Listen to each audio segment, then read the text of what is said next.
Hey guys, so today DNS Projects show you a couple little things. So this can be a common problem on your blower motor fan. Did replace that, 120 bucks, didn't work.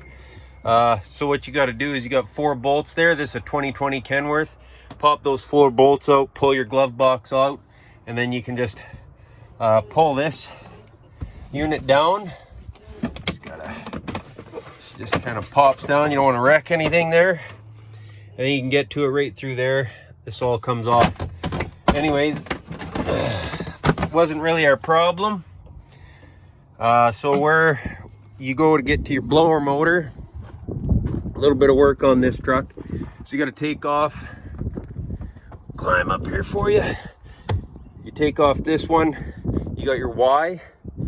So you take the Y off there and all your intake stuff to your turbo. You got 4 bolts, 1, 2, that's going to be on the passenger side, and then you got your blower motor right in there. Pretty easy.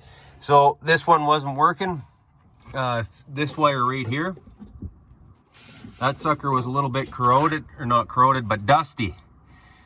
So what I'm going to do is I'm going to seal this right up. I'm going to go home, get some good sealer here, and go through this motor. Anyways, I just thought I'd show you. She is working now.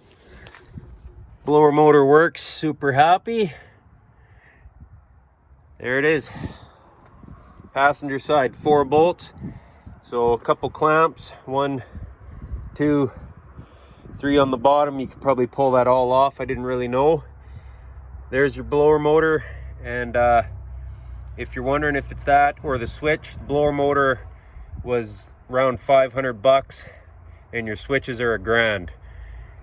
So you want to make sure you know what you're looking at there. You got your positive, negative, so you could always just take this blower motor off, hook it up to a battery or something, and see if she spins. And then you can at least start troubleshooting yourself. Anyways, thanks for watching DNS Projects. If you wouldn't mind going down to that like and subscribe button. Pretty happy here. We got our blower motor going. We know what our problem was. Like I say, you just want to clean up your fittings or all your connections there. Half the time, that's all it is just a dusty connection. Save you a whole bunch of money. If you wouldn't mind going down to that like and subscribe button and following me on DNS Projects, that'd be great.